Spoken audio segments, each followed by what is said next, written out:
Shalom, Bapak Ibu Saudara yang terkasih dalam Tuhan. Kita bersyukur boleh berjumpa kembali pada hari ini dengan keadaan yang baik. Saya percaya Bapak Ibu sehat, semangat untuk mendengarkan firman Tuhan pada pagi hari ini. Dan kita percaya bahwa Tuhan masih memelihara Bapak Ibu dan saya. Bapak Ibu, sebelum kita mendengar firman Tuhan, mari kita akan berdoa terlebih dahulu, dan doa saya hantarkan. Tuhan Yesus, Allah kami yang hidup, kami mengucap syukur hari ini Tuhan memberikan kesempatan kepada kami untuk menikmati kebenaran firman. Tuhan, jadikan kami sebagai orang-orang yang layak untuk menikmati berkat firman. Dan kami mohon Roh Kudus-Mu yang memimpin dan membimbing kami, sehingga firman-Mu boleh menjadi rema dalam kehidupan kami. Di dalam Kristus Yesus Tuhan kami mengucap syukur. Amin.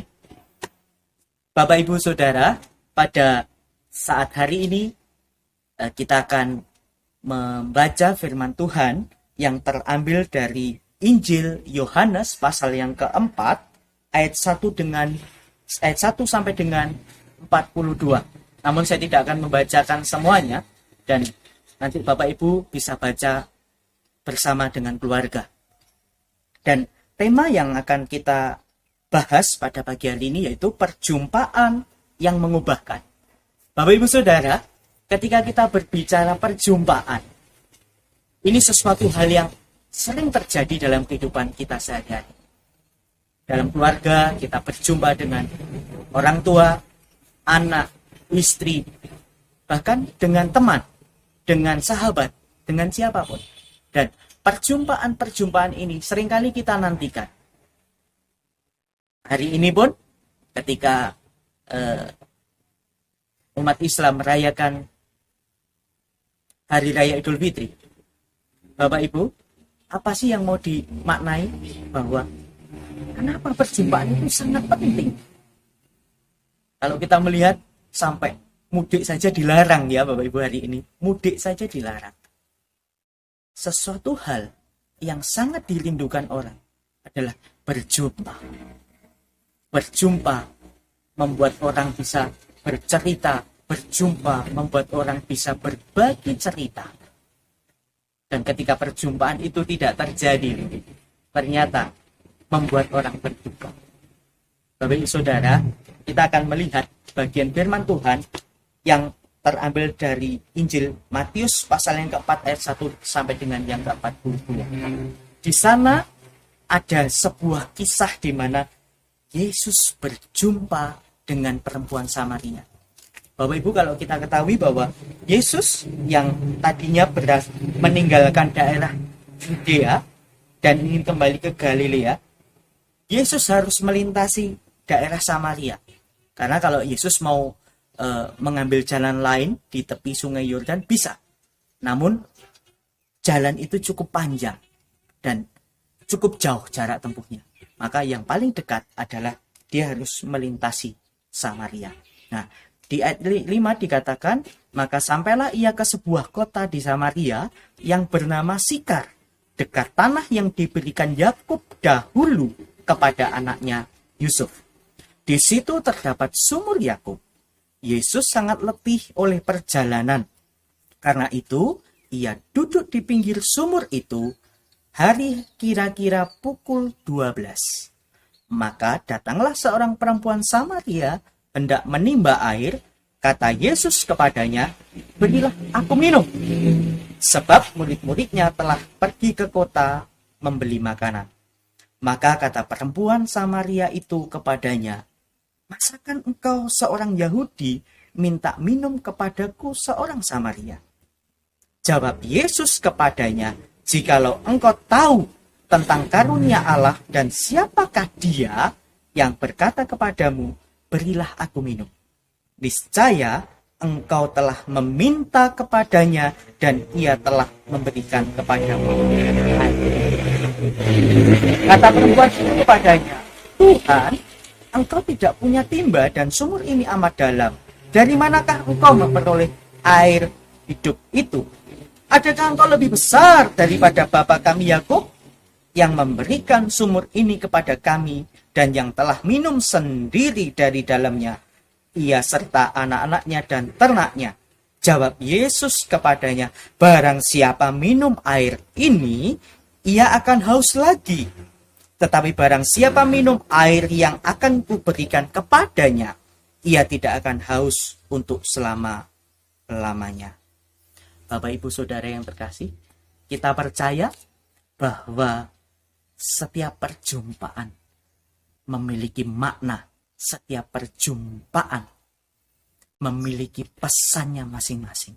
Dan kita percaya Bapak Ibu bahwa ada sesuatu yang menarik ketika Yesus berjumpa dengan perempuan Samaria. Ada hal yang ingin Yesus sampaikan. Pertanyaannya, apakah perjumpaan itu adalah perjumpaan yang sudah direncanakan? Ataukah itu perjumpaan kebetulan? Ketika saya katakan tadi Bapak Ibu, bahwa setiap perjumpaan bukan perjumpaan yang kebetulan. Meskipun seolah-olah kebetulan, tapi ada makna yang ingin disampaikan. Kalau kita melihat bagaimana kronologi yang terjadi perjumpaan antara Yesus dan perempuan Samaria. Bapak Ibu, ketika Yesus melintas daerah Samaria, Yesus merasa letih. Ini menunjukkan bahwa manusiawi ya Bapak Ibu, orang letih, capek, ingin istirahat, haus, ingin minum. Dan Yesus letih. Tepat pukul 12, Yesus beristirahat di sebuah sumur Bapak Ibu. Karena Yesus letih dan haus, Yesus beristirahat di sebuah sumur. Dan ketika Yesus beristirahat, ada seorang perempuan pukul 12 siang ini ya. Pukul 12 siang datang ke sumur untuk menimba air.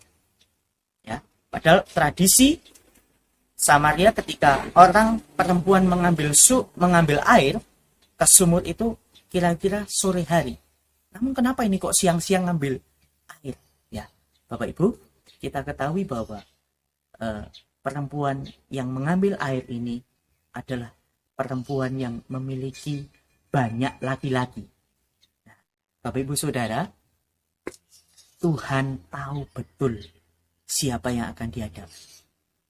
Ya, ketika perempuan itu datang, Yesus menyampaikan keletihannya, Yesus menyampaikan kehausannya, dan perempuan itu berkata, masakan engkau meminta minum kepadaku? Kenapa Bapak Ibu perempuan ini mengatakan yang demikian? Kalau kita ketahui bahwa Yesus sebagai orang Yahudi, Yesus sebagai seorang guru, ya, pasti memiliki sesuatu yang berbeda.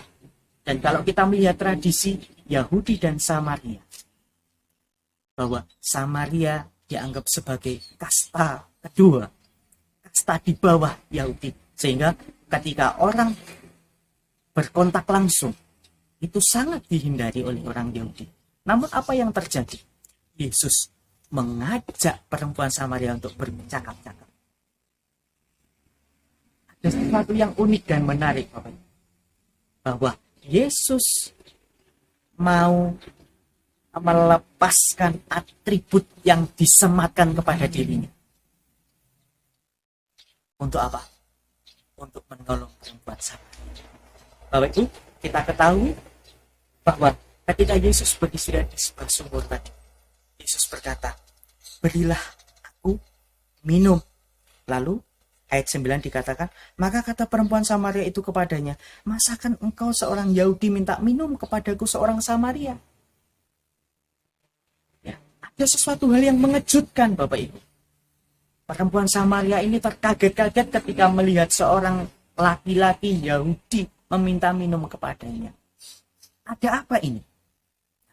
Perempuan Samaria tadi, kalau kita melihat bahasa asli dari kata minta minum, penaites.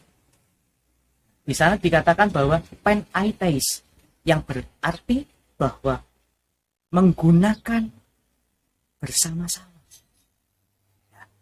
Apa yang ditangkap oleh perempuan tadi? Loh, masa seorang Yahudi meminta minum kepadaku dan menggunakan tempat ini bersama-sama? Ya.